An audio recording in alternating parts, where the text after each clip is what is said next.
Hello everyone and welcome back to another video. Today we're covering the spell Arcane Lock, what it is and what it does. So without further ado, let's get started. This spell Arcane Lock is a very unique utility spell that, simply put, allows us to make locks and similar structures that much harder to open. The spell itself reads, you touch a closed door, window, gate, chest, or other entryway, and it becomes locked for the duration. You and the creatures you designate when you cast the spell can open the object normally. You can also set a password that, when spoken within 5 feet of the object, suppresses this spell for 1 minute. Otherwise, it is impassable until it is broken or the spell is dispelled or suppressed. Casting Knock on the object suppresses Arcane Lock for 10 minutes. While affected by this spell, the object is more difficult to break or force open. The DC to break it or pick any locks on it increases by 10. Now on the surface, there's a lot of interesting ways you can start using this spell that isn't even related to simply locking items. First, the line, you and creatures you designate when you cast this spell. This is one of those funky wordings in the spell where it actually can allow you to sense a creature's type. You can say something like, my party members, Bungle the Barbarian, or dragons or humans, orcs, dwarves, etc. It can become the sort of spell where if you're afraid of people being in disguise around you, or maybe just generally not being who they say they are, you can give them the box test. If a creature doesn't struggle to open the box, it must fall into one of your permitted creature types. But if they fail, it means that they could be very likely a different kind of creature. For example, you and your party have reason to believe that there's a werewolf running around a town and hiding by day. You set your Arcane Lock spell to be easily opened to non-lycanthropes by simply excluding them as one of the creatures that can easily open the lock. Then, go around and give some of the potential suspects a chance to open that box, and if they fail, you've got your beast. Or, you could even do the reverse of this. You could set the lock to only open when you or a lycanthrope is trying to open it, and watch the surprise on everyone's face when the guilty suspect opens it first try, and expect some sort of prize, or that, oh, guess what, I'm innocent. You could get a bunch of different kinds of locks to test for and hunt for various creatures. But of course, this might not be incredibly feasible for certain characters, as the gold cost for an Arcane Lock spell is 25 gold. There are a few ways around this lovely handicap, and one of my personal favorites is the Mammon Tiefling and the Mark of Warding Dwarf. Within these two races, you have the ability to cast Arcane Lock once per day without requiring any material component, which means you can cast this lovely spell without needing any gold. So, if per se, you didn't want to make a permaspam with this build, but you also still really like the flavor of Arcane Lock, but also don't know if you'd actually ever want to invest 25 gold into casting this spell ever, this is ideally what I'd recommend.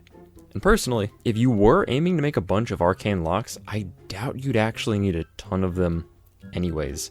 Simply making one a day for free would easily satisfy most D&D players' needs.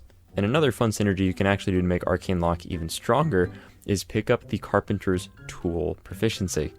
These tools give you a lovely little feature called Fortify. With a minute of work and raw materials, you can make a door or window harder to open. Increase the DC needed to open it by 5. And this is actually a little combo that I made during a collab with It's Enket a couple of months ago, and I called this little build the Doorman. Thanks to your Arcane Lock and Fortify feature, you can make a skill check needed to open a door increase by 15. You can use this combo to increase security of your keep and / or base, or potentially even just trap an enemy.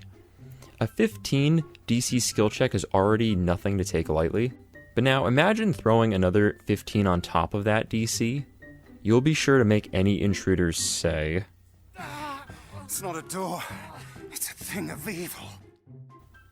This ability even makes doors and other entrances harder to break down as well.